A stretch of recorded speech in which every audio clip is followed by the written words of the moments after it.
Antes de começarmos, tenho um pequeno pedido. Estou tentando alcançar a marca de 1000 inscritos.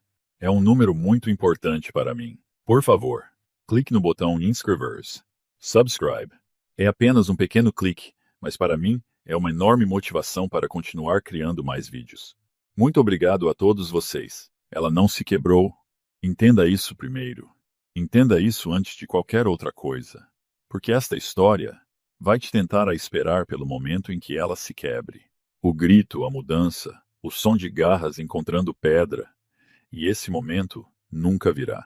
Algumas mulheres se quebram ruidosamente. Elas soltam o lobo. Elas fazem as paredes tremerem com o que sentem. E o mundo sabe, e o mundo dá um passo para trás. Mary Asheville não era esse tipo de mulher. Ela era o tipo de mulher que descia pelo corredor leste do salão Dongfang à mesma hora todas as noites. Não porque alguém a tivesse pedido, mas porque ela havia decidido, com a maneira calma e deliberada com que decidia tudo, que conheceria este lugar completamente se fosse viver dentro dele. Ela memorizou o comprimento de cada sombra que as tochas projetavam contra a pedra. Ela sabia qual laje cantava quando o peso pousava nelas de forma errada. Ela sabia de onde o ar frio entrava pela parede norte. E por quê? Porque ela o havia rastreado uma vez em uma noite de inverno, quando o resto do salão dormia, até uma rachadura na argamassa, acima da segunda janela, que ela havia relatado ao intendente da fortaleza, que a havia consertado, e que nunca soube quem o avisou. Esse era o tipo de mulher que ela era. Ela notava as coisas. Ela as consertava. Ela não esperava que lhe pedissem. Ela estava carregando um vaso de barro selado de tônico Moonpal naquela noite em particular, ainda fumegando na borda, apesar do corredor frio, porque ela havia cronometrado a infusão, precisamente para que estivesse quente quando chegasse ao quarto da anciã Thessaly Iron Brooks. A anciã Thessaly era a loba mais velha da matilha Stoneville, e ela tinha opiniões sobre temperatura, sobre seu tônico, sobre a câmara do conselho, sobre a estação correta para usar lã, e Maurice aprendeu todas elas ao longo de 3 anos de serviço, e honrou cada uma sem ser pedida 2 vezes.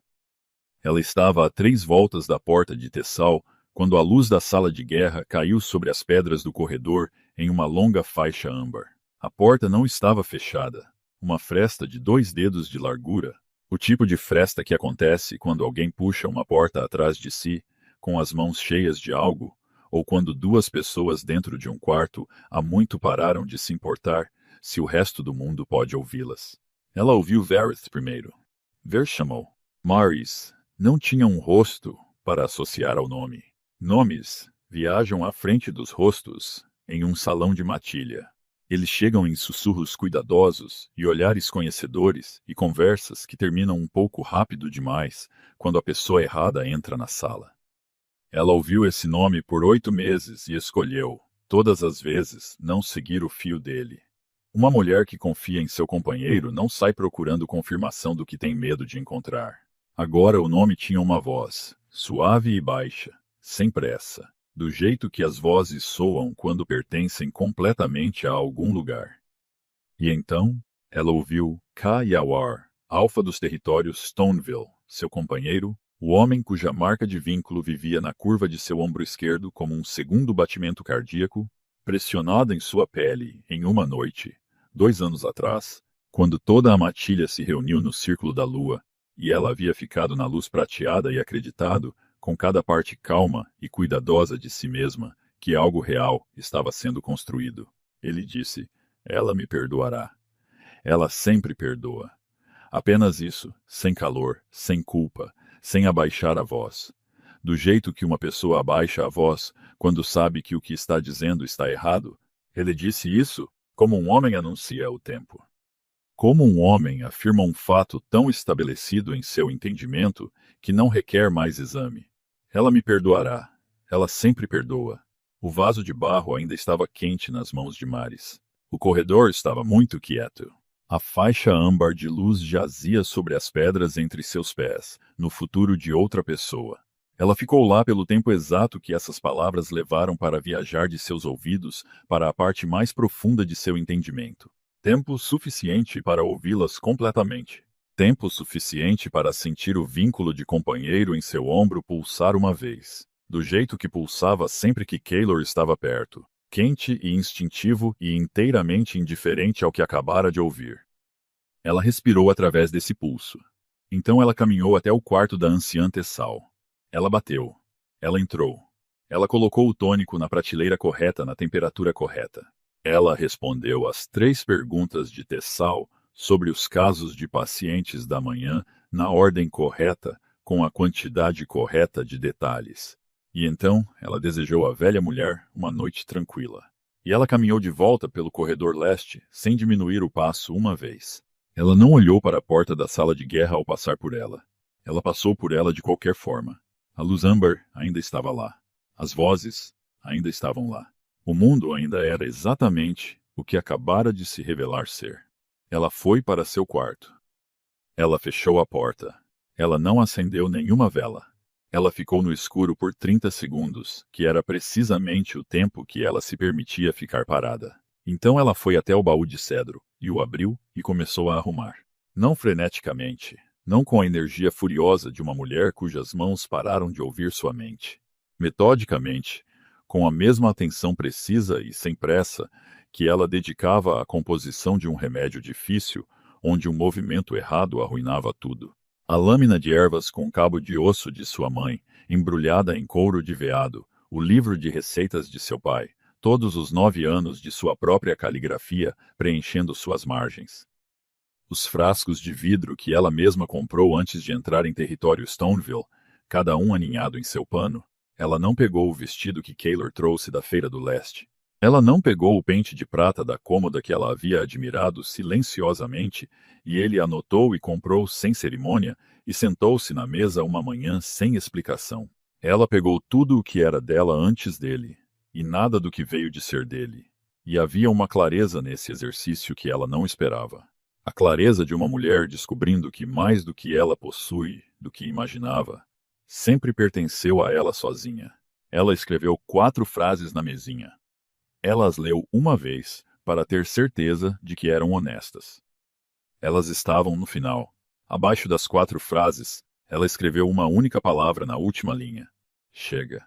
Ela dobrou o bilhete, deixou-o onde seria encontrado, e não olhou para ele novamente. 2 viagens pela passagem de serviço, o pacote de ervas primeiro, o estojo de instrumentos segundo.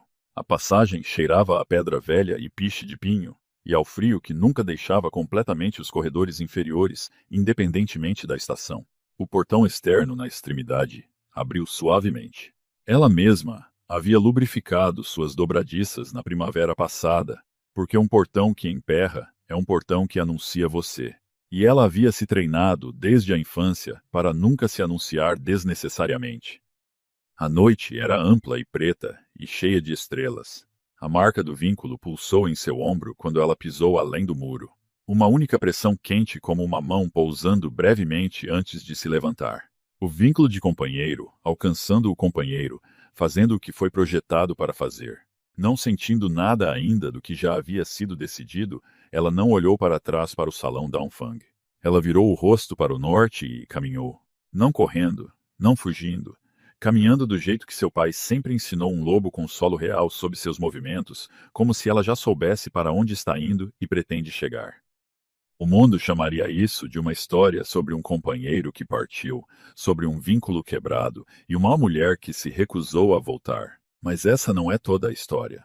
A história inteira começa mais cedo, em uma cabana de cura, de 2 cômodos nas terras fronteiriças de Thornwick, onde um homem chamado Currandero, Rael Asheville, passou 30 anos consertando o que a outras pessoas haviam dito que não poderia ser consertado, e criou sua filha para fazer o mesmo. Rael Asheville não havia sido um homem famoso. Seu nome não apareceu nas crônicas territoriais, exceto uma vez, quando ele tinha 17 anos, em um registro de disputa de fronteira que o mencionava como testemunha. Ele não tinha sangue alfa, nem posto de matilha acima de membro comum, nenhuma influência além do raio de pessoas que sabiam o que ele podia fazer com um pedestal, um diagnóstico claro e a vontade incomum de sentar-se com um paciente tempo suficiente para entender o que estava realmente errado. O que ele tinha, em vez disso, era precisão e paciência. E uma filha que absorveu ambos tão completamente que, aos 12 anos, ela já estava terminando suas frases na sala de exame, não adivinhando, terminando porque havia observado os padrões de doença tempo suficiente paralelos, da mesma forma que ele. Ele não a havia tornado sua aprendiz porque queria companhia no trabalho. Ele a havia tornado sua aprendiz porque ela era dotada, e desperdiçar um dom era uma forma de descuido que ele não permitia a si mesmo. Aos 20 anos, Maris podia compor remédios que seu pai havia passado anos refinando. Aos 23, quando a doença do tremor ósseo começou a roubar lentamente a firmeza de suas mãos. Eram suas mãos fazendo o trabalho enquanto sua voz as guiava da cadeira perto da janela, paciente e exata, seu conhecimento se movendo entre eles como água encontrando seu nível. Ele morreu no início do outono de seu 24 grau ano. Ele deixou a ela os instrumentos, os livros de receitas, o conhecimento de que ela era capaz da amplitude total do trabalho de cura que as terras fronteiriças precisavam. Ele deixou a ela o contrato de arrendamento da cabana, que ela não podia sustentar sozinha com o que uma prática nas terras fronteiriças trazia sem a reputação que seu nome carregava. Ele deixou a ela, em outras palavras, tudo o que era real e nada que fosse fácil, que era o único tipo de herança em que ele acreditava. Ela estava em Thornwick por 3 semanas após o funeral dele, trabalhando em seus registros de pacientes e tentando decidir o que viria a seguir quando o conselho itinerante enviou um aviso de que o Salão Dongfang, nos territórios Stoneville, estava procurando um curandeiro secundário. Bom salário. Conselho de anciãos estabelecido. Infraestrutura de matilha. Ela chegou em uma manhã cinzenta, com um estojo de instrumentos e uma mala de viagem e a autoconfiança específica de uma mulher que não precisa que ninguém lhe diga que pertence a algum lugar antes de decidir por si mesma se pertence. Kaylor Dongfeng estava na travessia da fronteira naquele dia por acaso. Uma inspeção da Estrada Norte. Sua patrulha estava terminando quando o vagão dela chegou, e havia um baú pesado na parte de trás dele, e uma mulher gerenciando-o sozinha, que claramente já havia feito isso antes, e não precisava de assistência, mas a aceitaria eficientemente se fosse oferecida sem cerimônia. Ele a ofereceu sem cerimônia. Ele levantou a outra extremidade do baú, combinou seu passo com o do carrinho de transporte, colocou-o no chão, assentiu uma vez e voltou para sua patrulha. Ela notou suas mãos grandes e firmes, e inteiramente confortáveis em serem úteis. As mãos de um homem que não calcula o custo de pequenas ações antes de decidir se as toma. Ela havia dito a si mesma, por 6 meses, que estava em Stoneville pela prática. A infraestrutura, o acesso a uma base de pacientes maior do que a fronteira de Thornwick poderia oferecer. Ela havia dito essas coisas a si mesma à noite na bancada de trabalho, e elas eram verdadeiras, todas elas, e elas também não eram a verdade inteira. E ela sabia disso, e continuou trabalhando de qualquer forma, porque o prático é mais fácil de segurar do que a outra coisa. A outra coisa se anunciou em uma manhã do 3º mês, quando ela ouviu a voz dele no corredor do lado de fora da despensa e entendeu, com a certeza animal profunda, que vive abaixo do pensamento consciente, em todo lobo que ainda não encontrou seu companheiro, que o calor que repentinamente se espalhava de seu externo para as pontas de seus dedos tinha uma direção específica. Ela permaneceu muito imóvel, com um pote de pétalas de lua preservadas em cada mão. Ela respirou. Ela voltou a catalogar. Ele veio até ela, 3 dias depois, com um corte de patrulha no antebraço, não sério, mas não tratado, e ficou na porta da despensa, da maneira de mãos abertas, de um homem que tomou a decisão de ser menos cauteloso do que o normal e está firme nessa decisão, sem mais explicações. Ela limpou e enfaixou o corte com a mesma atenção praticada que dedicava a todas as feridas. Quando ela deu o último nó, ele ficou muito quieto, da maneira como um lobo fica quieto quando está prestando uma atenção que não quer ser interrompida. Ele perguntou se ela pretendia ficar. Não. Você vai ficar? Você está presa? Você tem um contrato? Ele perguntou se ela pretendia, como se a intenção fosse o que importava e o resto fosse burocracia. Ela disse que ainda estava decidindo. Ele assentiu, como se isso valesse alguma coisa, como se a deliberação de uma mulher fosse algo real que um homem pudesse respeitar, em vez de um atraso antes da resposta que ele queria chegar. Ela ficou, e o que veio depois foi real. Ela não se disse que não era, porque foi um ano de tempo específico e real. As noites em que ele aparecia no banco do depósito sem aviso, colocava comida ao lado de seu trabalho e partia sem exigir sua atenção. Amanhã na estrada de patrulha oeste do bando, quando seu cavalo se assustou com a travessia de um rio e ele simplesmente esteve lá ao lado dela, sem pegar as rédeas, sem tomar a decisão por ela, apenas presente, firme e disponível se necessário. A noite da reunião de outono do bando, quando ela ficou à beira da celebração, sentindo-se como uma mulher, observando através de um vidro, e ele veio ficar ao lado dela, sem perguntar por que ela estava ali. Sem sugerir, ela se aproximou sem demonstrar que a notava, apenas ficando ali até que ficar ao lado dela fosse a coisa mais natural na sala. Na noite do enlace lunar, quando ele cravou sua marca em seu ombro diante de todo o bando, e ela sentiu o enlace se acomodar em seu interior como uma chave, encontrando sua fechadura, ela acreditou, com tudo o que seu coração prático e cuidadoso era capaz de acreditar, que tinha sido vista. 2 anos depois, ela entendeu que ser observada não é o mesmo que ser vista. Um homem pode notar você completamente e ainda assim não te conhecer. Ele pode te alimentar, ficar ao seu lado, consertar pequenas coisas no espaço que vocês compartilham e carregar dentro de si uma imagem de você montada inteiramente do que era conveniente para ele observar. Uma imagem tão confortável e tão certa que ele a diria em voz alta em uma sala de guerra para outra mulher, sem a menor consciência de que a verdadeira você estava a 10 passos de distância, em um corredor, com um tônico que estava esfriando. Ela vai me perdoar. Ela sempre perdoa. Ele não estava mentindo. Essa foi a coisa que se acomodou mais pesadamente em seu peito na estrada para o norte naquela noite. Ele não estava mentindo porque genuinamente acreditava nisso. Ele havia construído uma versão de Mary's Asheville dentro de sua compreensão, e essa versão o perdoaria, e ele nunca havia perguntado à verdadeira Mary's se algo disso era verdade. Ela havia respondido a essa pergunta por ele. Com os pés na estrada, com o bando nas costas, com uma única palavra em um bilhete dobrado, o suficiente. Greville não era um lugar para onde alguém ia de propósito. Isso não era um insulto.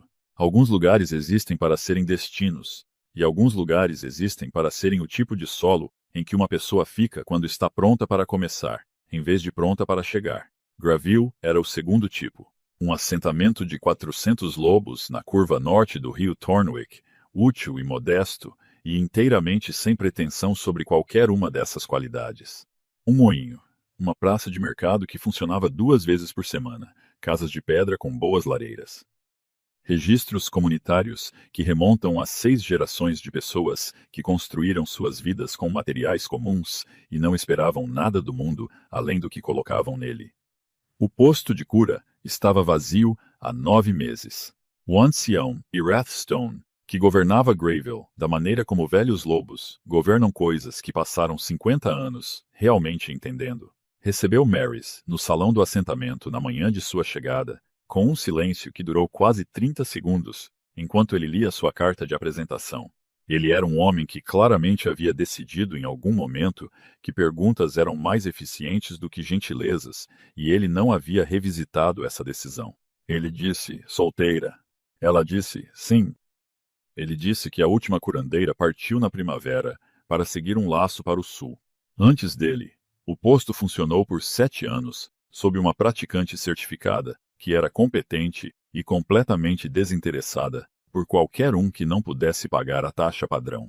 Tenho 17 famílias, no quarteirão leste, que têm lidado com suas doenças de inverno, com compressas de ervas do rio e orações. Preciso de uma curandeira que trate os pacientes à sua frente, não os pacientes que ela prefere. Ela disse, fui treinada por Rail Asheville de Thornwick. Ele tratava a todos. Aprendi com ele. Não sei fazer de outra maneira. O ancião Ith colocou a carta sobre a mesa. O posto é seu. Fornecerei suprimentos básicos do fundo comunal. Você me dará um registro mensal de cada caso que atender e de cada remédio que usar. Você cobrará o que as pessoas puderem pagar. Quando não puderem pagar, você as tratará de qualquer maneira e anotará para o livro do assentamento. Acertaremos as contas na revisão de inverno. Essa foi toda a negociação. O próprio posto era uma sala e meia de pedra, com uma janela virada para o sul, uma lareira fria e prateleiras, organizadas por alguém que Marie só podia concluir. Nunca havia estudado a lógica de como o trabalho de cura realmente se movia ao longo de um dia. Ela passou os primeiros 4 dias não tratando pacientes, mas transformando o espaço em algo em que uma prática real pudesse respirar. As prateleiras reorganizadas por frequência de uso, não por nome alfabético. A lareira limpa e abastecida com a lenha correta para uma queima baixa e constante, em vez de um fogo de exibição. A janela sul desobstruída da pesada veneziana, que impedia a entrada tanto do vento quanto da luz da tarde de que ela precisava para trabalhos de perto. Na manhã do 5º dia, ela abriu a porta. O primeiro paciente que apareceu foi um homem grande, do moinho com um ferimento na mão, que ele estava enfaixando sozinho há 11 dias, e que ela podia dizer, a 1 metro de distância, que havia sido enfaixado incorretamente desde o início. Ela o limpou. Ela mostrou a ele porque o que ele estava fazendo estava errado. Ela o refez o curativo e disse para ele voltar em 4 dias e não colocar a mão em água do rio antes disso. Ele voltou em 4 dias com o irmão. O irmão tinha uma queixa no peito. Ao final do 1º mês, o posto atendia 8 pacientes por dia. Ao final do 3º mês, eram 15. Não porque a notícia se espalhou de forma dramática, mas porque a notícia se espalhou da maneira que se espalha em um assentamento de 400 vizinhos de vizinho, através da praça do mercado, no moinho no início da manhã, com uma credibilidade particular que se anexa a informações que as pessoas verificaram pessoalmente. A curandeira Asheville. Ela ouve, ela resolve o problema real. Ela não te manda ir rezar e voltar quando piora. E então ouve BYNN. Ela chegou em uma manhã de quarta-feira, na 6ª semana, pequena para seus 8 anos, e segurando o braço esquerdo ligeiramente para trás. A encenação cuidadosa de uma criança que decidiu que, se o braço não está na frente, tecnicamente não é o ponto principal da visita. Maris manteve a porta aberta e não disse nada. Bryn entrou, sentou-se no banco de tratamento e estendeu o braço. Era um corte de rio de pedra, de 4 dias, mal limpo, começando a esquentar nas bordas da maneira que significava que mais 3 dias teriam tornado a história consideravelmente mais longa. Sua mãe não sabe que você está aqui, Maurice disse. Não era uma pergunta. Ela me levaria ao Círculo Lunar. Bryn disse. Eu fui ao Círculo Lunar. Meu braço ainda dói toda vez. Maurice limpou a ferida em silêncio, que era a resposta correta para uma declaração empiricamente precisa. Ela a tratou, a vestiu, a enfaixou com o cuidado particular que ela dedicava aos ferimentos de crianças, que exigiam tanto precisão quanto a comunicação através da qualidade do toque em si, de que a pessoa sendo tratada merecia a atenção total da pessoa que a tratava. Volte em 2 dias, ela disse. Não mole. Vou mandar um bilhete para sua mãe dizendo que você veio, foi tratada e está bem. Bryn examinou o curativo com a atenção avaliativa concentrada de uma criança que está construindo um padrão. Você é melhor que o último curandeiro, ela disse. Ele sempre parecia querer estar em outro lugar. Estar em outro lugar não ajuda ninguém, Mars disse. Bryn considerou isso com a seriedade de quem estava anotando. Então ela disse, eu vou voltar, não apenas quando estiver machucada. Eu sei, Maurice disse. E Bryn voltou. Ela voltava quase todos os dias, e sentava-se no canto com as perguntas que vinha acumulando desde a última visita, e as fazia na sequência ordenada de uma pessoa pequena que entende que a informação vale a pena ser organizada. Ela perguntou sobre os remédios. Perguntou sobre os instrumentos. Perguntou uma vez por que Mary's havia vindo para Graville, especificamente, quando havia outros assentamentos que pagavam melhor. Maris a olhou por um momento. Porque este precisava de mim, ela disse. Bryn assentiu, como se essa fosse a única resposta que fizesse sentido, o que sugeriu a Maris que Bryn já entendia algo que a maioria dos adultos levava anos para aprender. No final do 4º mês, o posto tinha uma lista de espera. No final do 6º mês, Maris acordava antes do sol para compor os remédios da manhã, e às vezes fechava o posto bem depois do anoitecer, e a pequena sala de pedra cheirava permanentemente a ervas secas, e a resina sutil das pomadas que ela preparava nas longas noites, e parecia, essa era a palavra, que ela continuava chegando e testando para a precisão. Parecia dela. Não dela no sentido de um objeto presente ser seu. Dela no sentido de uma coisa ser sua quando você a fez. Quando a forma dela veio da forma da sua atenção específica e nada mais. Ela pensava nisso às vezes à noite. A diferença entre isso e os 3 anos no salão Downfang. No salão, ela havia sido uma curandeira dentro da estrutura de outra pessoa. Habilidosa, valorizada da maneira como coisas úteis são valorizadas, confortável da maneira como as coisas são confortáveis quando se encaixam onde foram colocadas. Mas uma moldura não é chão. Você pode ser sustentado por uma moldura sem nunca ficar de pé por conta própria. Aqui, ela estava de pé. A marca do laço em seu ombro esquerdo ainda pulsava em algumas noites quando a lua estava alta e suas defesas estavam mais baixas do que durante o dia. Ela não afastava o sentimento. Afastar sentimentos é como eles criam raízes. Ela deixava o pulso pousar e respirava através dele e ficava no banco, e continuava trabalhando porque o trabalho era dela e era real e não pedia para ela ser menor do que era. Essa era a diferença. Essa era toda a diferença. O 9º mês chegou frio. Mars estava gerenciando um caso complicado de respiração. Uma lobo idosa do quarteirão oeste, cujos pulmões nunca se recuperaram totalmente de uma doença de 3 invernos atrás, e que agora precisava de suporte sazonal cuidadoso para evitar colapso, e ela estava no banco, antes do amanhecer, compondo o remédio ajustado, quando a batida veio na porta externa. O zelador do assentamento, Drev, era um homem de ombros largos e poucas palavras que entregava os negócios do assentamento aos residentes de Gravel há 18 anos, sem nunca parecer ter opinião sobre nada disso. Ele colocou um documento selado em seu banco, ao lado do almofares. Ele não disse nada. Era um homem que havia aprendido que o que ele entregava não era para ele comentar. Ela olhou para o documento. Ela reconheceu o selo territorial antes de quebrá-lo. Stoneville. Ela largou o pilão, quebrou o selo e leu. Convocação do Conselho do Bando. Autor. Alpha, Kaylor, Dongfang. Dos Territórios, Stoneville. Ré. Designada feminina Asheville. Anteriormente ligada no Salão Downfang. 3 acusações de violação sob a lei territorial PAC. Ela leu as 3 acusações.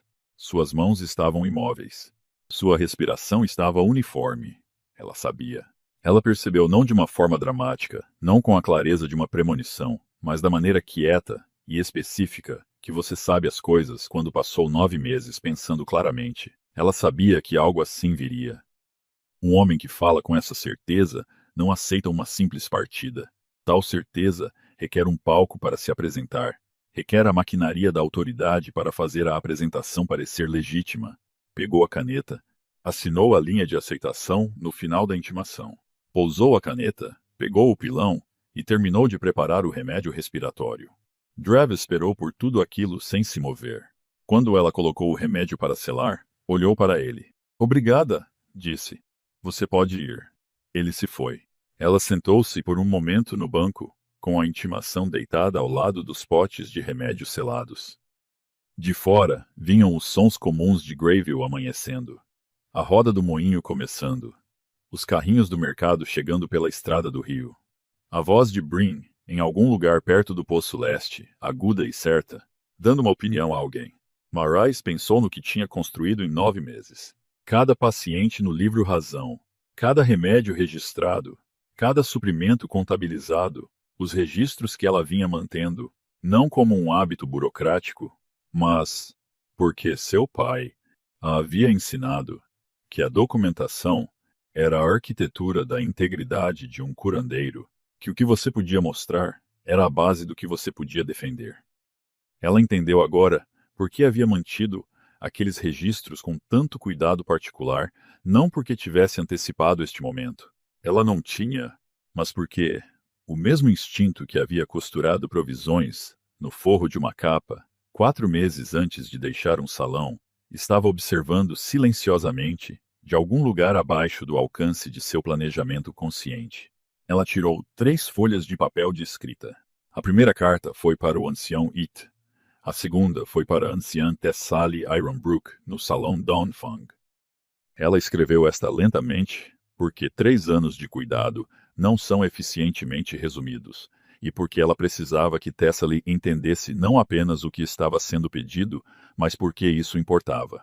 Thessaly havia apertado a caixa de ervas prateada em suas mãos, na festa de inverno. 8 meses antes de Maris deixar o salão, apertou-a e a estendeu 2 vezes, enquanto Maris tentava devolvê-la, com a certeza paciente de uma mulher que já tinha visto mais do futuro do que ia dizer. Maris selou esta carta, entendendo algo que não tinha entendido quando recebeu o presente. Thessaly sempre soube. A terceira carta foi para um advogado chamado Davin Coldmere, nos territórios neutros de Ashfeld, cujo nome estava na parte de trás do livro Razão de Correspondência de seu pai, ao lado de 3 descritores na caligrafia de Rael Ashville. Seu pai não elogiava pessoas. 3 palavras dele eram um testemunho. Ela escreveu para Davin Coldmere de forma clara. Ela anexou a intimação. Ela anexou um resumo dos registros da prática. Ela pediu representação e ofereceu o que podia pagar e quando. Ela não pediu simpatia e não a apresentou como uma dificuldade. Ela a apresentou como trabalho, porque era isso que era. Ela postou todas as 3 cartas antes do pôr do sol. Então ela voltou para o banco e abriu o livro Razão de Pacientes e começou a fazer algo que não tinha feito antes. Não porque os registros não estivessem lá, mas porque ela ainda não precisava montá-los em um argumento. Ela voltou à primeira entrada, o operário da fábrica com a mão mal enfaixada, e começou a construir o registro desde o início, paciente por paciente, data por data, cada tratamento anotado, cada resultado registrado, cada item de suprimento inserido com sua origem e custo. Ela trabalhou até que a vela queimasse até o fim. A intimação a nomeara como alguém que havia violado. Ela pretendia se nomear como alguém que havia construído. Existe uma diferença, e ela ia tornar essa diferença permanente. No salão Dawnfang, no escritório onde ele se sentara todas as manhãs por 6 anos revisando os negócios dos territórios Stoneville, Kaylor Dawnfang leu o aviso formal de representação legal para o réu em sua intimação e entendeu pela primeira vez que havia cometido um erro de cálculo não moral, não ainda estratégico. Ele havia apresentado a intimação esperando conformidade, esperando, se fosse honesto, a mesma conformidade que havia caracterizado toda a forma de seu relacionamento com Maris. Ela sempre fora cooperativa, eficiente. Ela havia atendido às necessidades médicas de seu conselho de anciãos sem reclamar. Ela havia ajustado sua agenda quando o salão precisava de ajustes. Ela estava no retrato que ele havia pintado dela dentro de sua própria mente, uma mulher que trabalhava dentro de qualquer moldura que lhe fosse oferecida. Ele entendeu agora que o retrato estava errado. O aviso estava sobre sua mesa, ao lado da nota que ela deixara, que ele havia aberto e relido mais vezes do que havia contado a alguém, mais vezes do que era útil, mais vezes do que mudou qualquer coisa. Mas ele continuava voltando a ela da maneira que você volta a uma porta que não abre porque não consegue acreditar que não há uma chave em algum lugar que você ainda não tentou. A nota tinha 4 frases e uma única palavra. A palavra era suficiente como um asterisco. Ele havia tentado todas as leituras dessa palavra. Ele a virou como você vira uma pedra procurando o que vive embaixo. Ele não encontrou uma leitura que a tornasse menor do que era. Ele ainda estava em sua mesa quando a carta de sua mãe chegou. Lady Vessa Dawnfang estava no Retiro Leste há 9 anos. Ela escrevia raramente, e quando o fazia, as cartas eram cuidadosas, breves, moldadas como mulheres, que passaram tanto tempo se tornando pequenas, que a pequenez se tornou sua forma natural. Ele abriu esta e entendeu de uma vez que era diferente, não pelas palavras, mas pela qualidade do espaço entre elas. A qualidade de uma pessoa que decidiu, por qualquer motivo, que o tempo da pequenez cuidadosa acabou. Ela contou a ele sobre a noite em que tentou deixar o pai dele. Ele tinha 7 ou 8 anos, velho o suficiente para sentir a estranheza daquele inverno, sem ser velho o suficiente para nomeá-la, um frio no salão que nada tinha a ver com a estação. Sua mãe, se movendo pelos cômodos, com uma quietude diferente de sua quietude habitual, mais cuidadosa, como alguém que está carregando algo quebrável, e ainda não decidiu onde colocá-lo. Ela tinha chegado à travessia do Ironford. 6 horas, 2 arcas empacotadas. Sua irmã vira, dormindo na travessia no banco, com as botas ainda calçadas, a mão de sua mãe na porta da sala pública, pronta para abri-la para a estrada noturna e o início de outro lugar, e ela tinha parado. Não porque tivesse mudado de ideia sobre o pai dele, porque ela tinha ficado naquela porta e entendido com clareza completa que não tinha base fora do nome dele, nenhuma prática, nenhum registro documentado, nenhuma arquitetura no mundo que não o incluísse. E ela tinha ficado, pela primeira e única vez que conseguia se lembrar, verdadeiramente assustada. Não com ele, mas com o nada que esperava do outro lado de uma porta que ela não sabia como atravessar. Ela tinha voltado, desempacotado as arcas, não disse nada. Ela escreveu isso claramente, sem drama. Era a performance particular de uma mulher que parou de acreditar que qualquer saída estava disponível e aprendeu a chamar a permanência de escolha porque a alternativa era demais para carregar. Estou contando a você, ela escreveu, porque eu deveria ter contado a você antes que ele fosse velho o suficiente para construir qualquer coisa sobre o silêncio. O que ele fez com isso é problema dele. Eu contei a ele a verdade, e isso é tudo o que me restava para dar a ele. Keylor leu a carta 2 vezes na janela do escritório. Ele caminhou pela muralha externa por 1 hora sem casaco, de um lado para o outro, até Corin chegar na extremidade com o casaco e ficar ali, com a paciência de um homem que andou ao lado de alguém por 15 anos, em coisas difíceis, e há muito tempo, fez as pazes com o fato de que isso faz parte do... Keylor parou. Ele pegou o casaco. Ele o vestiu. Ele pensou sobre o que sua mãe havia escrito e o que isso explicava. A certeza que ele havia falado em voz alta na câmara de guerra, a certeza que ele havia falado a varete, sem mais peso do que um homem confirmando uma contagem de suprimentos, essa certeza não havia sido construída a partir do conhecimento de Maris. Havia sido construída a partir de 30 anos de observação de uma mulher que não tinha saída, performando contentamento e lendo essa performance como evidência de como os companheiros simplesmente eram. Ele nunca havia questionado isso, porque questioná-lo teria exigido notá-lo primeiro, e notá-lo teria exigido olhar para sua mãe como uma pessoa com uma forma própria, em vez de como a fixação permanente e estabelecida do salão de seu pai. Ele entendeu isso. Ele entendeu isso parado na muralha externa no frio. E então ele entrou e enviou a intimação adiante. De qualquer forma, esta é a parte que não pode ser explicada para torná-la aceitável. Ele sabia. Ele havia lido a carta e a entendido e caminhado pela muralha, e ele ainda enviou a intimação adiante. Porque entender algo e permitir que isso o mude são 2 ações completamente diferentes, e ele ainda não estava disposto a fazer a segunda. Ele estava escolhendo por um tempo ser um homem que havia entendido e não havia se movido. Ele diria isso em voz alta um dia para ela à beira do rio, a 12 milhas de Grayville, não como um argumento para o porquê era aceitável, mas porque ela merecia saber a forma precisa do que havia acontecido, não a versão em que ele era ignorante, a versão em que ele não era. Aquele dia estava chegando, ainda não era. Devin Coldmer chegou em Grayville, numa quinta-feira, no 11 grau mês, com uma bolsa de couro que parecia mais velha do que a maioria dos edifícios do assentamento, e a calma de um homem que passou tempo suficiente em salas difíceis para ter parado de ser mudado por elas. Ele era menor do que Maris imaginava pelas cartas, compacto, deliberado em seus movimentos, com o tipo de quietude que vem não da cautela, mas da eficiência. Nenhum gesto desperdiçado. Ele leu todo o seu registro à tarde, sem falar, e com a qualidade focada de um homem que está decidindo algo em vez de revisá-lo. Quando ele pousou a última página, ele disse: "Você documentou isso como uma prática desde o início, não como um refúgio, não como algo temporário. Cada entrada soa como uma mulher que pretendia estar aqui."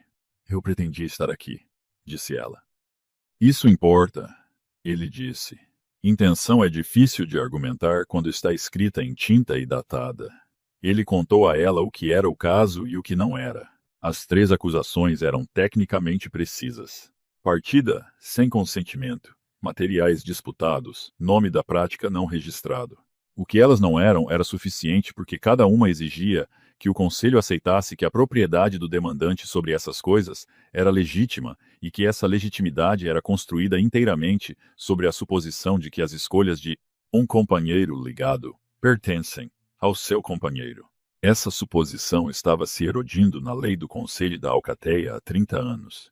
Davin havia argumentado 6 casos semelhantes. Ele havia vencido 5 deles. "O que aconteceu no que você perdeu?" ela perguntou.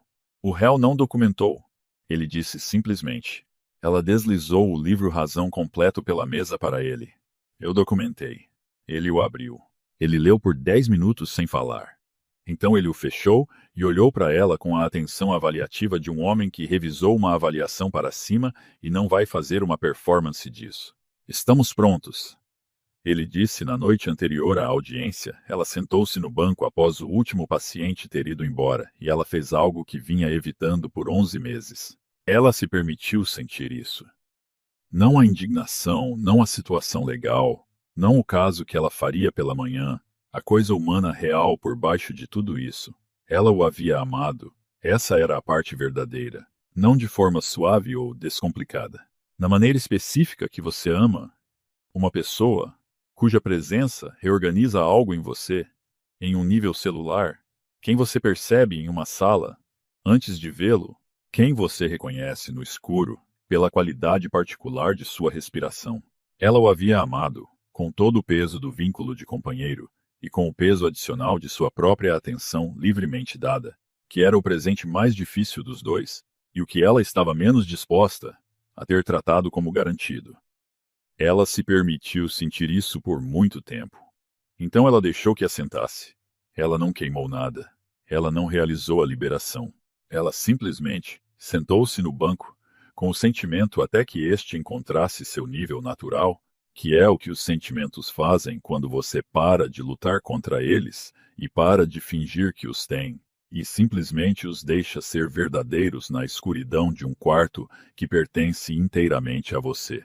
Então ela abriu o livro Razão na primeira página e o leu desde o início. Cada paciente, cada nome, cada resultado. Ela leu seu próprio registro de volta para si mesma, como uma mulher lendo uma carta que vinha escrevendo sem saber por 11 meses.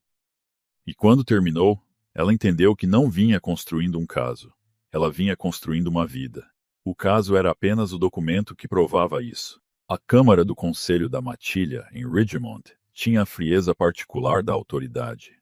O frio que vem de muros de pedra, que guardaram coisas importantes por tempo suficiente para que a própria importância tenha começado a baixar a temperatura. 3 anciãos do conselho, no banco elevado, 2 testemunhas neutras na galeria, o advogado do autor em uma mesa à esquerda. Um homem chamado Corvin, que era polido da maneira de advogados que passaram suas carreiras em casos fáceis e tinham a leve autoconfiança que acompanha o vencer com muita facilidade por muito tempo. Davin sentou-se à direita de Maris e não disse nada, o que era a coisa certa a fazer. Antes da sessão começar, Davin disse uma frase a ela. A documentação fala.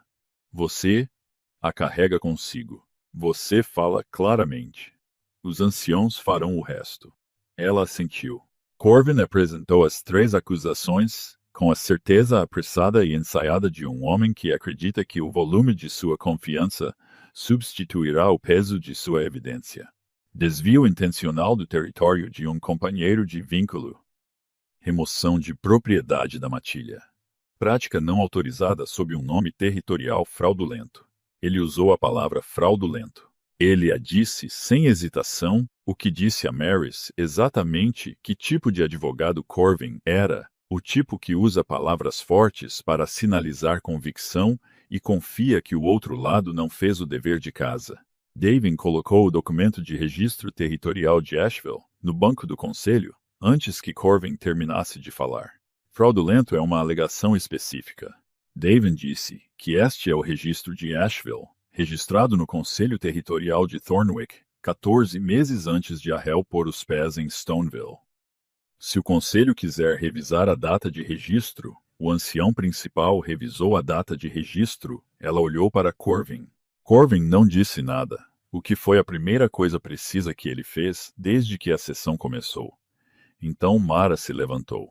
Ela começou com o nome porque começar com o nome significava controlar sobre o que a história era. Asheville era o nome de sua mãe. Aparecia em registros territoriais anteriores ao seu nascimento. Não era uma invenção e não era uma ocultação. Era o nome que ela tinha o direito de usar e usava. Documentado desde o primeiro dia em que chegou a Grayville, com o pleno conhecimento e arranjo formal do ancião Heath. Ela apresentou o registro de assentamento. O conselho o notou. Ela então abordou os materiais, item por item. O registro completo que ela havia montado ao longo de 9 meses de construção do caso. O livro Razão de Composição de seu pai. Ela apresentou o instrumento legal de transferência do arquivo da matilha de Thornwick, datado da semana após o enterro de seu pai, testemunhado pelo registrador da matilha e 2 anciãos do assentamento. As ampolas de vidro, ela apresentou seus próprios registros de compra de antes de sair para Stoneville, datados e registrados. A caixa de ervas de prata. Ela nomeou o presente do ancião Tessal, apresentou o relato escrito que Tessali havia fornecido, que descrevia a data, a ocasião, as palavras ditas e as 14 testemunhas presentes. Nenhum item que Keylor havia nomeado jamais pertenceu a ele.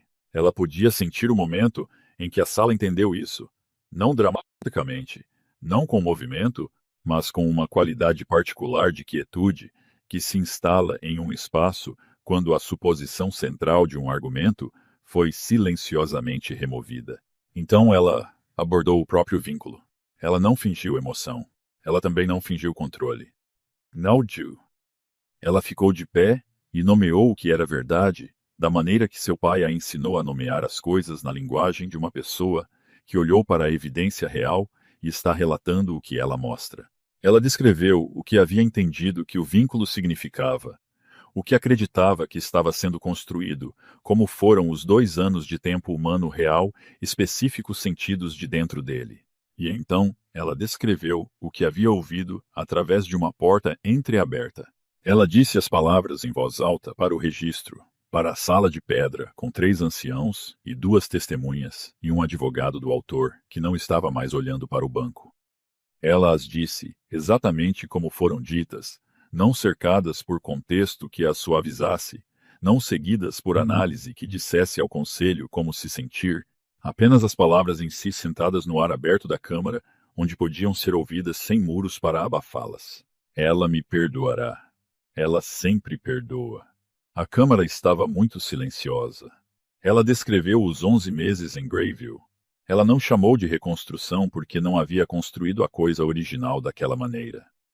Ela descreveu como prática, a prática completa, aquela para a qual seu pai a havia treinado, aquela que ela não havia sido livre para executar em plena capacidade enquanto estava dentro de um salão da matilha, que não exigia que ela trabalhasse tanto e não perguntava quanto custava a restrição.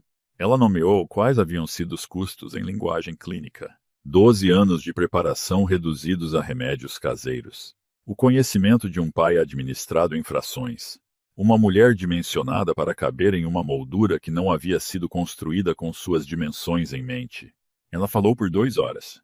Quando ela se sentou, Davin colocou o registro completo no banco do conselho. 11 meses de documentação, cada página em ordem, cada entrada datada, cada resultado contabilizado. O ancião Irath falou por 7 minutos. Ele não fingiu. Ele descreveu. Ele era o tipo de testemunha que é simplesmente mais poderoso do que qualquer argumento, porque ele havia visto a coisa com seus próprios olhos, e seus olhos tinham 73 anos, e não tinham interesse em dizer nada além do que estava lá. Os anciãos deliberaram por 40 minutos. Todas as 3 acusações foram rejeitadas. Nenhuma ordem de retorno. Nenhuma restituição. O nome Asheville, confirmado como legítimo. Todos os itens disputados confirmados como propriedade pessoal do réu. A reivindicação de vínculo notada como insuficiente para anular o status independente documentado. 3 frases na crônica da matilha permanentes. Devin apertou a mão dela. Ele disse: "O livro Razão do seu pai foi o ponto de virada. O momento em que o ancião reconheceu o sistema de escrita foi quando a sala mudou." Ela disse: "Ele me ensinou que o registro é o argumento. Todo o resto é apenas carregá-lo." Ela saiu da câmara para o ar frio de inverno e ficou no pátio vazio e respirou, não em alívio exatamente, mas na quietude específica que chega quando algo que você carrega há muito tempo é finalmente deixado de lado, não porque você o deixou cair, mas porque você o carregou até o lugar onde ele precisava ir. A única palavra em uma nota de despedida. Aquilo em que ela estava apontando ao longo de 11 meses de trabalho era agora 3 frases no registro público do mundo da matilha. Suficiente. Significava: veja o que eu construo com isso. Ela o construiu. O registro disse isso permanentemente. Em Donphan Hall, Corvin trouxe a entrada da crônica para o estúdio de Kaler. Em uma manhã de quinta-feira, sem comentários, colocou-a sobre a mesa e saiu.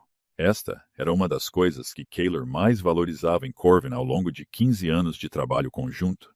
O homem nunca confundiu silêncio com ausência. Ele estava lá quando era necessário e ausente das partes que não exigiam testemunha, e ele sempre, sem exceção, sabia qual era qual. Kaler leu a entrada uma vez, depois outra. Então a colocou na mesa e olhou para a parede por um longo tempo. 3 frases. 3 frases simples e permanentes no registro público. Ela havia saído de um portão na escuridão 9 meses atrás, com uma trouxa nas costas e uma única palavra em uma nota de despedida, e ela havia convertido ambas as coisas em um fato permanente que todo o mundo da matilha podia ler. Ele olhou para a nota de despedida no canto de sua mesa, gasta na dobra, relida mais vezes do que era útil, suficiente. Ele agora entendia o que a palavra significava, não o que ele passou 9 meses tentando fazer com que significasse. Uma declaração de finalidade, uma porta se fechando, um fim. Era um começo. Era uma mulher dizendo a ele, em uma única sílaba, o que ela pretendia fazer com o que lhe restava para trabalhar. Ele foi para sua escrivaninha de estudo e escreveu 2 cartas. A primeira foi a declaração formal ao Conselho da Matilha, renunciando ao seu cargo de alfa dos territórios de Stoneville. Ele a escreveu da maneira que escreveu tudo o que importava. Precisamente, completamente, com os arranjos para a sucessão detalhados e o cronograma de transição claramente delineado. Ele não incluiu uma explicação pessoal. A declaração não precisava de uma, e ele havia terminado de usar explicações como forma de gerenciar como as coisas apareciam. A segunda carta foi para o ancião Stone, do assentamento de Greyville, nas terras fronteiriças de Thornwick. Ele a escreveu de forma simples. Ele tinha conhecimento legal no nível alfa. Ele entendia que os assentamentos fronteiriços frequentemente operavam sem recursos legais adequados. Ele estava disponível e disposto a contribuir com esse conhecimento em qualquer capacidade que fosse útil. Ele não estava pedindo reconhecimento ou posição. Ele estava oferecendo trabalho. Ele postou ambas as cartas na mesma manhã. A resposta do ancião veio em 12 dias. 3 frases. A biblioteca jurídica ocidental do assentamento tinha lacunas significativas. Uma mente jurídica qualificada seria uma contribuição. A travessia na estrada leste do assentamento tinha um quarto disponível. Kaler chegou a Greyville em uma manhã fria no início do 11 grau mês a pé, tendo deixado seu cavalo no posto de fronteira de Thornwick, porque chegar a cavalo era uma escolha sobre como você entrava em um lugar, e ele havia feito escolhas suficientes sobre como entrava em lugares, sem pensar no que elas comunicavam. Ele não foi ao posto de cura. Ele pegou o quarto na travessia. Ele adquiriu a West Cottage 2 semanas depois, quando ficou aparente que ele ficaria, e passou suas manhãs lendo os registros do assentamento de Grayville, desde sua entrada mais antiga, e suas tardes ajudando o conselho comunitário com o projeto do canal de água que eles planejavam há 3 estações, e suas noites com os textos de direito da matilha que ele havia encomendado do arquivo de Ridgemont. Ele fez perguntas ao ancião Irath quando as tinha. Ele não visitou o posto de cura. Ele ouviu falar de Maris da maneira que se ouve falar de coisas em um assentamento de 400 pessoas, o que quer dizer inevitavelmente em pequenos fragmentos que se montavam sem que ele os dirigisse. A curandeira de Asheville, o posto na estrada leste, a criança com febre do rio que havia sido dada como perdida e não havia sido o segundo livro razão que ela começou no 10 grau mês porque o primeiro estava cheio. Ele não foi ao posto de cura. Ele esperou, porque chegar a uma porta que ela não havia aberto para ele era o último tipo de homem que ele pretendia ser agora.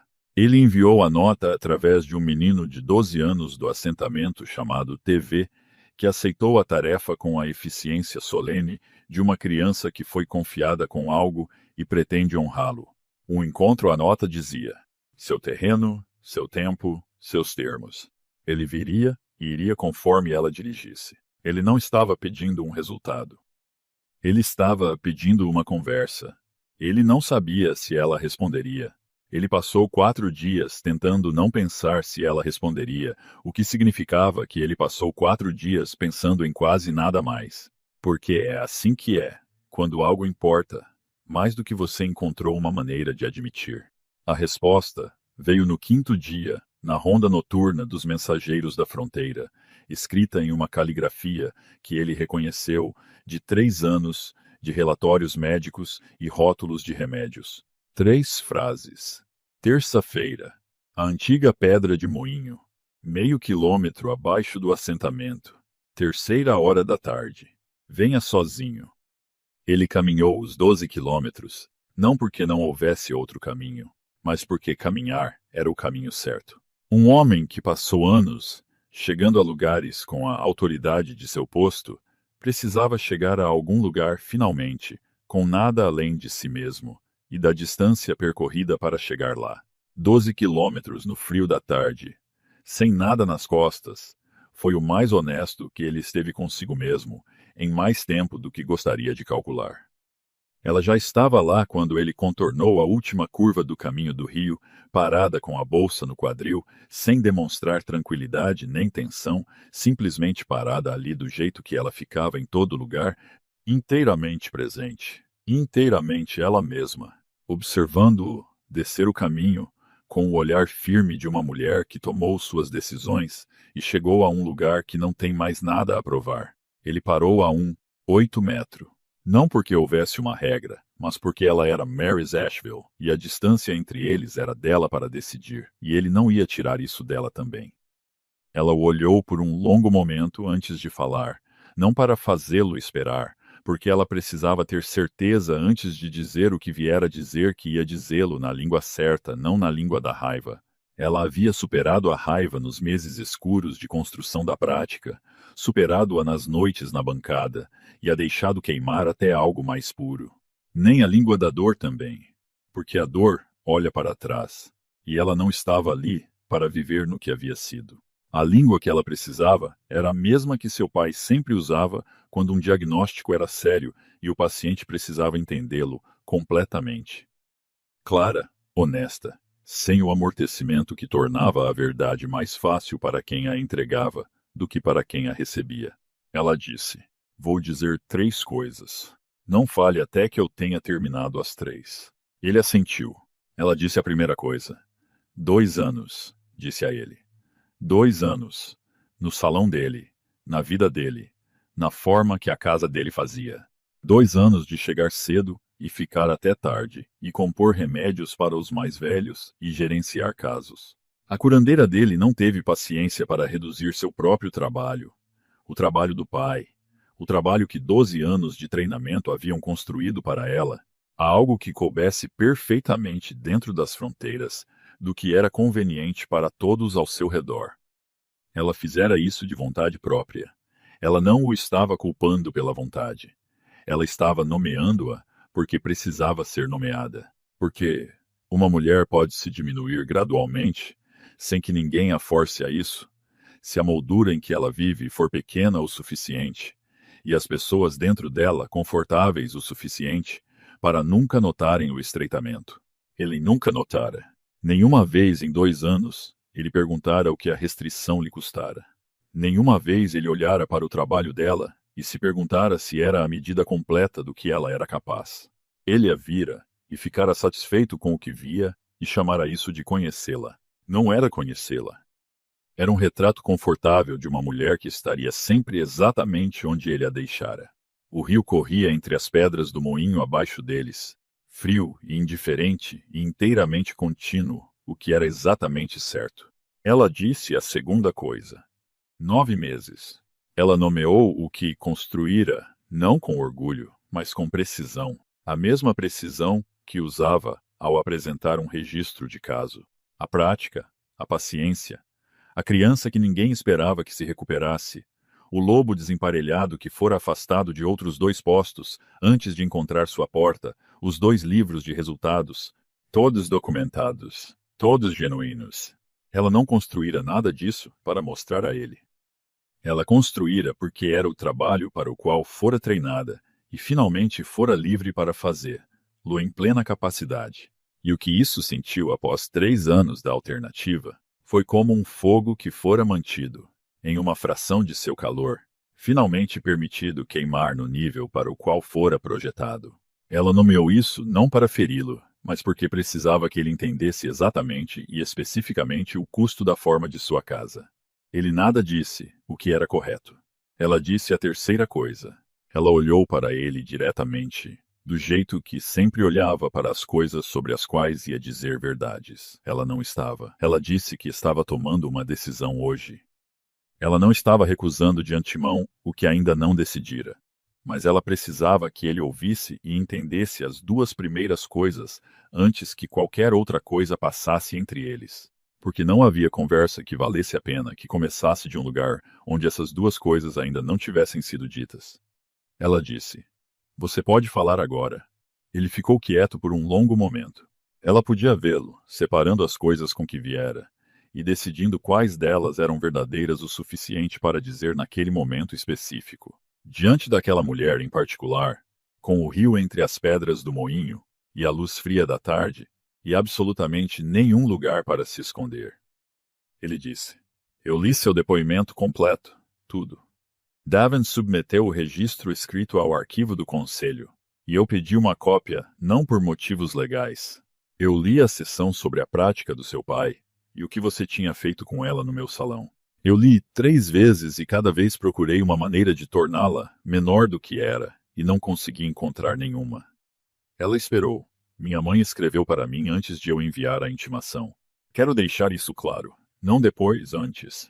Eu li o que ela escreveu e entendi o que significava e enviei a intimação mesmo assim. Não por ignorância. Pela escolha específica de um homem que entendeu algo e ainda não estava disposto a deixar que esse entendimento mudasse o que ele estava fazendo. Estou te dizendo isso porque você merece a conta precisa, não a versão onde eu não sabia. Algo mudou em seu peito, não perdão. Algo mais estrutural que, perdão, um reconhecimento. Ela reconheceu um homem que estava dizendo a verdade, não a coisa que o fazia parecer melhor, não a versão cuidadosamente moldada que preservava sua dignidade, a verdade real, desconfortável, difícil de dizer, sobre o que ele tinha feito e por quê. Ela disse: "Bom." Ela pegou a bolsa. Caminhou de volta em direção ao assentamento. Ele permaneceu na margem do rio. Ela o ouviu parado ali, enquanto ela se afastava. Não seguindo, não chamando atrás dela, apenas parado com o que acabara de ser dito, o que era exatamente a coisa certa a fazer com isso.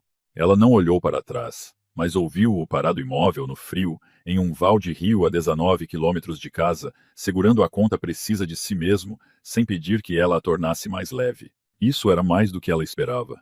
Ela foi honesta o suficiente para admitir isso. Houve mais 4 terças-feiras. A primeira foi curta. Eles caminharam pelo caminho superior e falaram de coisas práticas. E ela fez perguntas diretas sobre a transição territorial de Stoneville, às quais ele respondeu completamente, incluindo as partes que não o refletiam bem no processo. Ela notou que ele não suavizou as sessões difíceis. Ela registrou isso. Na segunda terça-feira, ela contou a ele sobre Bryn. Ele ouviu do jeito que costumava ouvir na farmácia, com a quietude particular de alguém cuja atenção chegou completamente. Quando ela descreveu o argumento empirista de Bryn para pular o círculo lunar em favor da limpeza real de feridas, algo atravessou seu rosto. Não exatamente um sorriso, a sombra de um. Ela não fez nada disso. Deixou que pousasse. Ele contou a ela sobre Corin, sobre ficar no portão do salão, sobre o peso específico de uma amizade de 15 anos examinada honestamente e descoberta conter coisas que ele havia tomado como certas. Ela ouviu algo real em sua voz, quando ele o descreveu. Não autocomiseração, mas contabilidade genuína. Você sente falta dele? Ela disse. Sim. Ele disse simplesmente, sem qualificações ou performance. Na terceira terça-feira choveu. Eles ficaram sob as árvores de freixo do rio, onde a copa era mais densa, e ele disse sem ser perguntado. Eu não tinha ideia do que lhe custou trazer 12 anos de trabalho real para o meu salão e praticá-lo em uma fração de sua capacidade. Quero ser precisa sobre isso. Não estou dizendo que não poderia ter sabido. Estou dizendo que escolhi não olhar. Era mais confortável não olhar. Ela disse, você escolheu a versão confortável de mim. Sim. E operou a partir dela como se fosse a real. Sim. Ele segurou o olhar dela. Eu estava errado. Ela disse. Eu sei. Não perdoando, não condenando, apenas recebendo a verdade e nomeando-a com precisão, como ela nomeava tudo. A quarta terça-feira foi clara e fria, o tipo de céu azul de inverno que parece uma recompensa por sobreviver aos meses cinzentos. Eles estavam caminhando pelo caminho superior, passando pelo bosque de espinheiros do rio, quando o vento veio da crista norte e pegou a parte de trás da gola do casaco de Keylor, pressionando-a contra o pescoço. O contato frio e úmido do tecido contra a pele, que uma vez que acontece, se torna impossível de ignorar. Mara parou. Ela se virou. Ela levantou as 2 mãos e pressionou a gola achatada contra a nuca dele, os dedos alisando-a e descansando ali por 3 segundos contra o calor de sua pele antes de retirá-los e seguir em frente. Ele entrou em passo ao lado dela. Ele não falou por 1/4 de hora. Quando o fez, sua voz estava mais baixa do que estivera durante toda a tarde, mais cuidadosa, a voz de uma pessoa que recebeu algo pequeno e real e o está tratando de acordo. Eles completaram o caminho sem falar muito, o que era diferente dos silêncios que acompanharam as terças-feiras anteriores. Aqueles silêncios estavam cheios de coisas esperando para serem ditas. Este era simplesmente ar, o tipo confortável. O tipo que existe entre pessoas que não precisam mais preencher todos os espaços para se tranquilizar de que há algo entre elas. No caminho do moinho, eles se despediram. Ela tinha um paciente. Ele tinha a caminhada de volta para a cabana oeste. Ela ouviu seus passos se afastando no caminho. Ela os ouvira ir antes, mas desta vez, o sentimento que a moveu enquanto ouvia era diferente. Não o sentimento de algo partindo, mas o sentimento de algo que acabara de decidir silenciosamente e sem cerimônia começar. 12 meses após a quarta terça-feira, em uma manhã de sábado, quando o ar cheirava a frio do rio e a particularidade das madeiras de lareiras sendo empurradas contra o inverno que se aproximava, o salão do assentamento abrigava 17 pessoas. Este número fora alcançado através de uma negociação, Maurice determinara 16. Bryn determinara 21 e produzira um arranjo de assentos para suportar este número, anotado com seu raciocínio para cada convidado adicional. Maris revisara o raciocínio, reconhecera 3 dos convidados adicionais como genuinamente convincentes, recusara os outros 2 e contra-ofereceu 16, que Bryn aceitou com a expressão de alguém que ganhou 14 de 17 pontos. E considerou isso um resultado satisfatório. Você deveria deixar a convidada de honra decidir. Maurice disse. Você vai se lembrar deste dia pelo resto da sua vida. Bryn disse. Você deveria querer as pessoas certas aqui. Confirmei que todas as 17 são as pessoas certas. Maurice olhou a lista mais uma vez. Ela não fez mais alterações. A anciã Thessaly Ironbrook ocupou a primeira fila com a autoridade estabelecida de uma mulher que estivera em cerimônias suficientes para ter desenvolvido fortes opiniões sobre a maneira correta de conduzi-las. Ela chegara 3 dias antes de Donphan Hall com 2 malas de viagem e pensamentos imediatos sobre a organização da prateleira de suprimentos do posto de cura, 2 dos quais Maris implementara, e um dos quais ela explicara estar incorreto. E Thessaly ouvira e reconsiderara, com a graça de uma mulher que valoriza a precisão acima da vitória. Elas estavam se dando muito bem desde então. O ancião It sentou-se na posição dos anciãos do assentamento, com as mãos cruzadas, vestindo seu bom casaco e parecendo um homem que avaliou uma ocasião e a achou apropriada. Maris usava verde escuro, a cor do rio, no inverno, quando a luz o atinge, no ângulo baixo dos meses frios.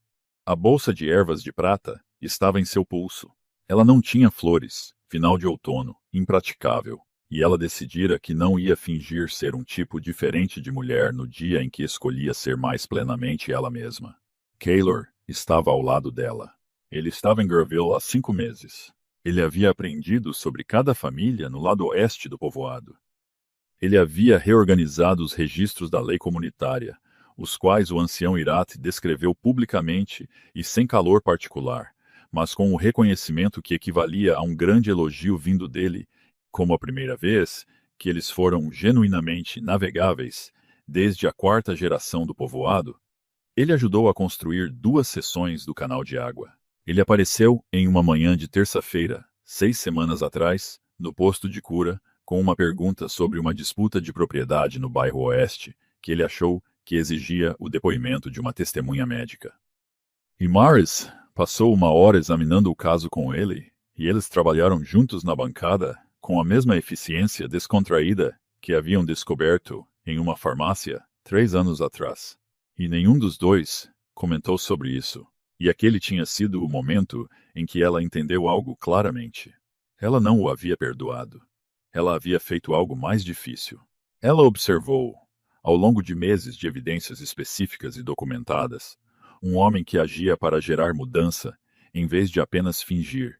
Ela o observou chegar sem nada e trabalhar seu caminho para a compreensão por conta própria, sem pedir que ela testemunhasse, validasse ou facilitasse.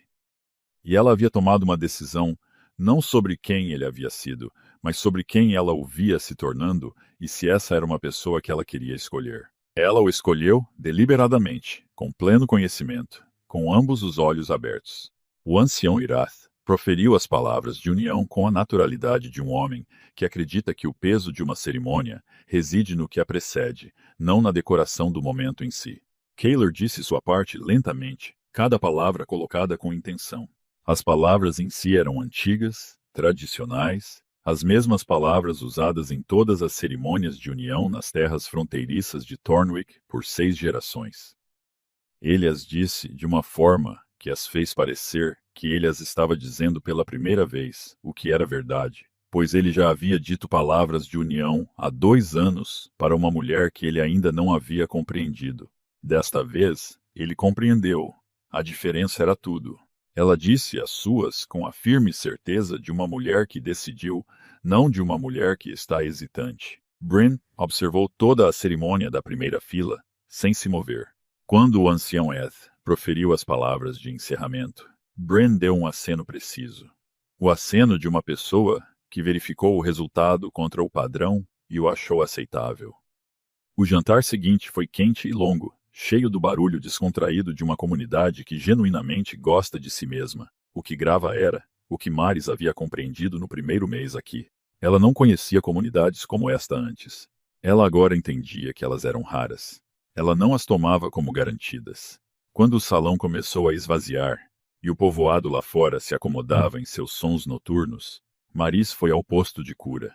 Ela tinha um paciente ao primeiro sinal da luz, um caso sério que precisava que o remédio noturno fosse finalizado corretamente ou não estaria pronto a tempo.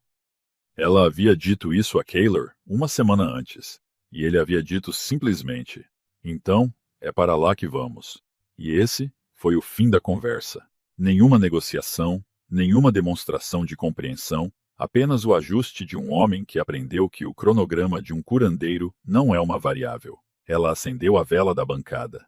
Ela verificou o nível certo do fogo, aquele que ela havia calibrado através de 3 invernos de prática para esta sala específica. Ela arrumou os componentes, em sua ordem correta. Kaylor se acomodou na cadeira, perto da janela leste. Era a cadeira que ela havia movido 2 meses antes para a janela pela luz, e ele vinha sentando nela nas noites em que estava aqui desde então, com qualquer texto que estivesse trabalhando, e ela continuava com qualquer coisa que estivesse trabalhando. E a qualidade de 2 pessoas trabalhando na mesma sala com respeito genuíno pelo trabalho uma da outra havia se tornado algo que ela reconheceu como sua própria categoria de contentamento. Ele abriu o registro de emenda de limites do povoado, que já havia lido 2 vezes, e estava voltando para uma terceira leitura porque havia uma provisão na 4ª seção que ele ainda não tinha certeza se compreendia corretamente, e ele não. Estava disposto a aconselhar sobre algo que não compreendia. Totalmente. Esta era uma coisa que ela havia notado nele. Ele não fingia ter conhecimento que não tinha. Ele voltava à fonte até que o conhecimento fosse real. Ela começou a compor. A batida na porta externa veio 1 hora depois. Bryn estava à luz da lamparina em seu vestido de inverno, com a mão direita ligeiramente afastada do lado, uma encenação familiar. Sua mãe, Liza, estava atrás dela com a expressão de uma mulher que já passou por isso antes. Corda de rio. Bryn disse antes que alguém perguntasse. A linha da polia no moinho, ela prendeu minha palma quando estendi a mão. Sente-se, Marisa disse. Bryn estava no banco de tratamento antes que a frase terminasse, na posição exata que ela aprendeu ser correta desde a primeira vez que esteve aqui há 4 meses. Ela estendeu a mão direita com a paciência despreocupada de alguém que confia completamente no processo. O corte era na palma da mão, borda limpa, não profunda, sangrando livremente como cortes na palma da mão. Precisava de limpeza, compressão adequada, um curativo cuidadoso que aguentaria a atividade diária de Bryn, que era substancial e não facilmente interrompida. Mars pegou o pano de limpeza. No mesmo momento, Kaylor se levantou da cadeira. Ela o ouviu cruzar até a bacia na mesa lateral. Ela ouviu água. Então ele estava ao lado dela, com a bacia na altura de trabalho correta, estável, fora do caminho, precisamente colocada sem uma palavra trocada sobre onde deveria estar. Ele esteve nesta sala vezes suficientes para saber. Ele a observou trabalhar vezes suficientes para entender como era a posição de apoio. Ele simplesmente a forneceu. Ela limpou a ferida. Ela a tratou. Ela a envolveu com o cuidado e a atenção praticada que seu pai dedicava a cada ferida, não importava quão pequena, porque feridas pequenas se tornam feridas sérias quando não são levadas a sério. Bryn examinou o curativo, finalizado da maneira que sempre fazia, metodicamente, como se a estivesse verificando contra um padrão em sua cabeça. Então ela olhou para Kaylor. Você vai ficar agora? Ela perguntou. Em Geville? Você está aqui no tipo permanente de aqui? Kaylor colocou a bacia na mesa lateral. Ele dobrou o pano em suas mãos sem pressa. Sim, ele disse. Por causa da biblioteca jurídica? Bryn perguntou. A biblioteca jurídica é parte disso, ele disse. O resto é estar nesta sala. Bryn processou isso. Ela olhou para Maris. Ela olhou de volta para Kaylor, com o olhar avaliador de uma criança que está decidindo se uma declaração é precisa ou encenada. Ela pareceu concluir que era precisa. Bom, ela disse que o povoado precisava de uma mente jurídica e ela precisava de alguém que soubesse para que servia a bacia sem ter que lhe dizer. Lisa a guiou em direção à porta. Bryn parou no limiar, o que ela sempre fazia, o momento de catalogação final antes da saída. Ela olhou para trás. Boa noite, curandeira Asheville, ela disse. Então, com uma pausa deliberada. Uma pausa do comprimento exato. Boa noite, curandeira Dongfeng. Kaylor levantou o olhar. Algo aconteceu em seu rosto. Não surpresa. Não uma demonstração de estar emocionado. Algo mais quieto e mais real do que qualquer uma dessas coisas. A expressão de uma pessoa que acabou de ser nomeada por alguém que não precisava nomeá-la e que entende exatamente o custo disso.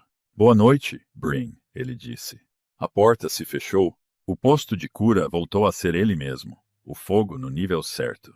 A vela fazendo seu círculo quente na bancada de composição. O livro do pai de Brin, aberto na janela leste. As sessões de emenda do povoado para a terceira leitura, o remédio noturno completando seu repouso selado na fileira de potes na prateleira alta.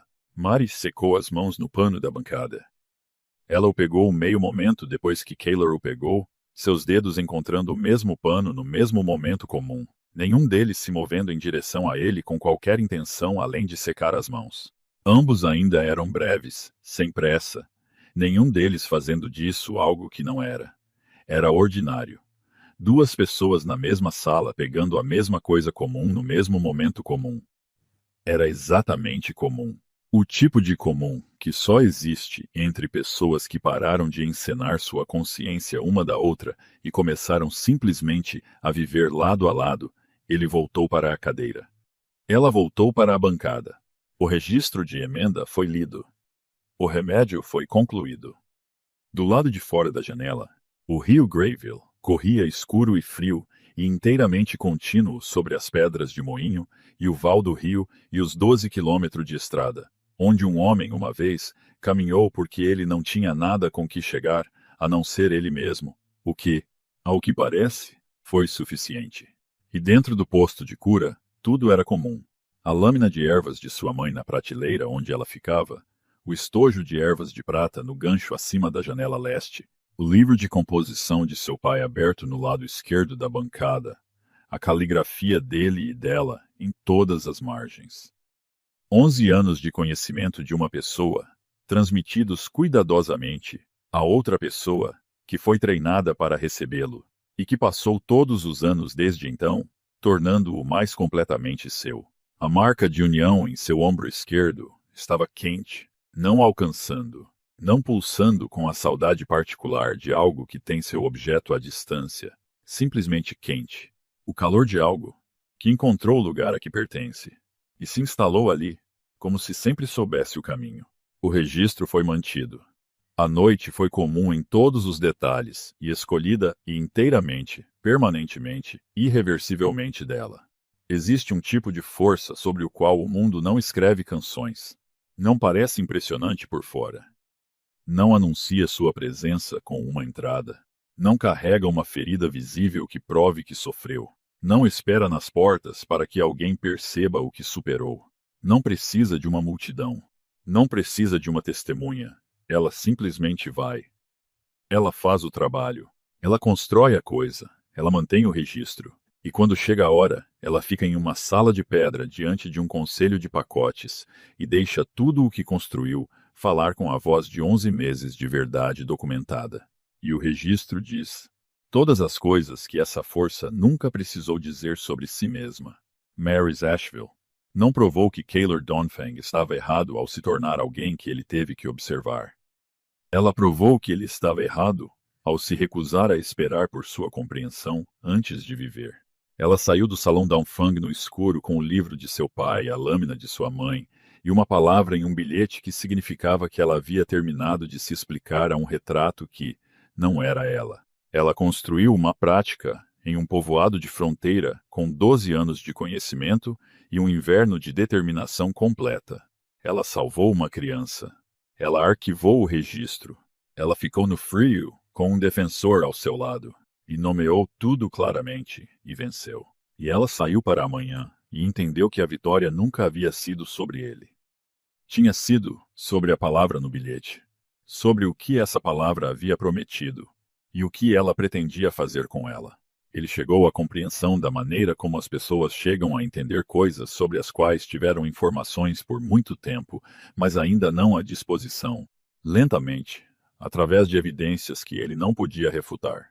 Através de uma carta de mãe que tirou 30 anos de falsa certeza de seus pés, através de testemunhos que nomearam o custo específico de seu conforto em uma linguagem que ele foi treinado para ler e não pôde fingir que não leu, através de 12 quilômetros de estrada no frio da tarde, sem nada a oferecer no final, exceto a conta precisa de um homem que escolheu errado e agora estava escolhendo de forma diferente. Esses foram os 4 terças-feiras. Não uma redenção, não uma restauração, uma nova coisa construída em solo honesto por 2 pessoas que pararam de construir sobre suposições e estavam construindo em vez disso sobre o que cada uma pôde verificar. 3 segundos. As mãos dela na nuca dele no frio. Nenhum dos dois transformou aquilo em um discurso. Foi assim que aconteceu. Honestamente, em silêncio, uma verdade de cada vez. Até que houvesse verdade suficiente entre elas para se firmarem. E no final, o fogo arde no nível certo, e o registro é mantido.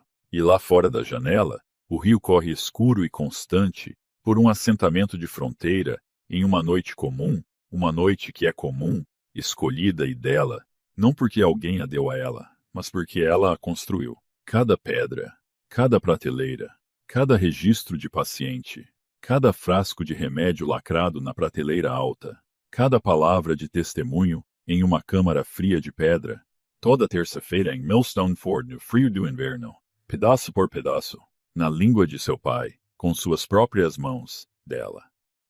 Obrigado por ouvirem até o final deste vídeo. Eu realmente valorizo cada momento que vocês passaram aqui comigo. Neste momento, estamos a caminho de alcançar o primeiro marco, 1000 inscritos. Se as minhas histórias tocaram vocês pelo menos um pouco, por favor, apoiem-me, clicando no botão inscrever-se, subscribe. Cada inscrição de vocês é uma enorme motivação para eu continuar a escrever e trazer mais histórias valiosas. Vejo-vos no próximo vídeo.